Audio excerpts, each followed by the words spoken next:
देखिए, ये कक्षा 6 का किस्सा है और हम लोग आज से किस्से को पढ़ेंगे इस एमओ क्लास चैनल के माध्यम से। और एक किस्से का कक्षा 6 का ऊपर का कवर पेज है। इस फोटो के साथ आप मिला सकते हैं कि क्या आपका बुक का कवर पेज ऐसा ही है। और एक किस्सा भाग 1 है। भाग 1 की कक्षा 6 की पाठ्य पुस्तक है। इस सभी निर्देश को आप अपने बुक के माध्यम से पढ़ लीजिएगा। मैं इसको दिखा देता हूँ आप लोगों को कि कैसा कैसा आप लोगों को बुक में रहता है, और आप अपने बुक के साथ इसको मिला सकते हैं कि क्या आपका बुक भी इसी प्रकार है या नहीं है। आप लोग पढ़ना होगा तो आप अपने वीडियो को रोक कर पढ़ लीजिएगा। मैं डायरेक्ट इसके पाठ है सूची के बारे में बात करूंगा कि इस चैप्टर इनकी इस बुक में कुल कितना पाठ को पढ़ना होता है और कौन सा पाठ क्या है। तो देखिए, यहाँ पर पाठ सूची निकल कर आ चुका है कि पाठ सूची के बारे में हम लोग बात करेंगे। और ये पाठ सूची यहाँ पर क्रम संख्या है और उसके बाद पाठ का नाम, विधा और रचनाकार और पृष्ठ संख्या। इनकी पाठ 1 ये क्रम संख्या हो गया, पाठ का नाम ये पाठ का नाम हो गया, ये विद्या है इनकी, अरमान जो है कविता है, उसके बाद चिड़िया जो है कविता है, हॉकी का जादूगर ये संस्मरण है, यही विद्या है। और कविता को किसने लिखा है तो रामनिवास त्रिपाठी, ये रचनाकार हो गए कि लेखक हो गए। और पाठ 1 कितना पेज से लेकर कितना पेज तक है वह यहाँ पर एकत्रित किया गया है।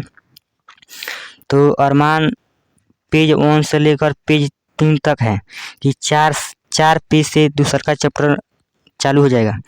तो हम लोग देखते हैं कि किस चैप्टर को किस लेखक के द्वारा लिखा गया है।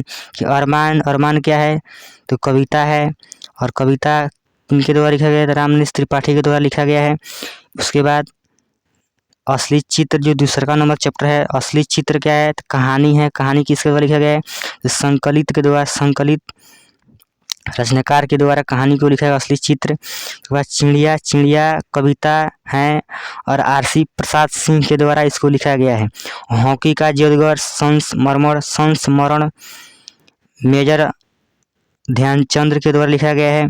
हार की जीत 5वां चैप्टर है, यह कहानी है, यह सुदर्शन के द्वारा लिखा गया है।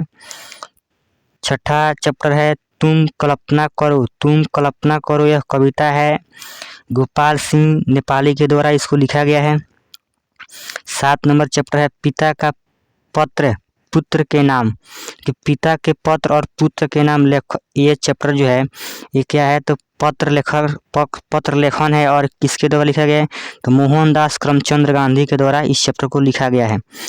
उसके बाद हमारा अगला चैप्टर है मंत्र जो है कहानी है, और यह प्रेमचंद्र के द्वारा लिखा गया है। बाल लीला जो है कविता है, और यह सूरदास के द्वारा लिखा गया है। भीष्म की प्रतिज्ञा एकांकी है, और वंशीधर श्रीवास्तव के द्वारा इसको लिखा गया है।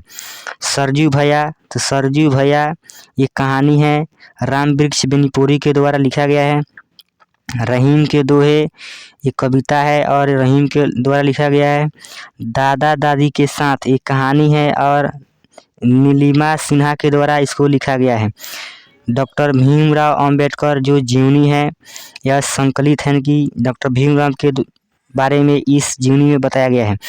भूल क्या है क्यों नहीं, क्यों इंसान, भूल क्या है क्यों इंसान, यह कविता है, यह हरिवंश राय बच्चन के द्वारा लिखा गया है। स्वार्थी दानव कहानी है, और यह आ शक्कर वाइल्ड के द्वारा लिखा गया है। फसलों का त्योहार निबंध है, यह संकलित के द्वारा इसको लिखा गया है। शेरशाह का मकबरा ये यात्रा वृत्तांत है, और ये पापुविस के द्वारा लिखा गया है। इसका फुल फॉर्म क्या होगा अगला चैप्टर में मैं वहाँ पर क्लियर कर दूंगा। उसके बाद है वसंती हवा ये कविता है, केदार अग्रवाल के द्वारा इसको लिखा गया है। उसके बाद पहेलिया है जो बुझावल की तरह होता है। तो हम लोगों को कक्षा 6 में टोटल 20 चैप्टर को पढ़ना है, और 20 चैप्टर को मैं बहुत ही अच्छे प्रकार से इस चैनल के माध्यम से पढ़ाने वाला हूं। तो आप लोग मेरे साथ जुड़ सकते हैं। चलिए मैं अब इतना ही रहने देता हूँ। और जो अगला चैप्टर मैं लेकर आऊँगा वो अरमान, जो पहला चैप्टर है कविता है, जो राम नरेश त्रिपाठी के द्वारा लिखा गया है। मैं अगला वीडियो में उस अरमान चैप्टर के साथ आप लोग के साथ उपस्थित रहूँगा।